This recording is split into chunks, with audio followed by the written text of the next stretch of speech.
बाप रे बाप, आज गाड़ी चोरों का कच्चूमर बनने वाला है।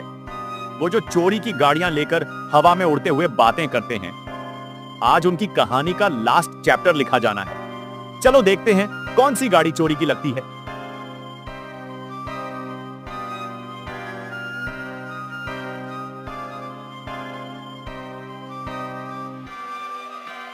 अरे ये रही, मुझे तो पहले से ही शक था, लेकिन इसे देखने से पहले।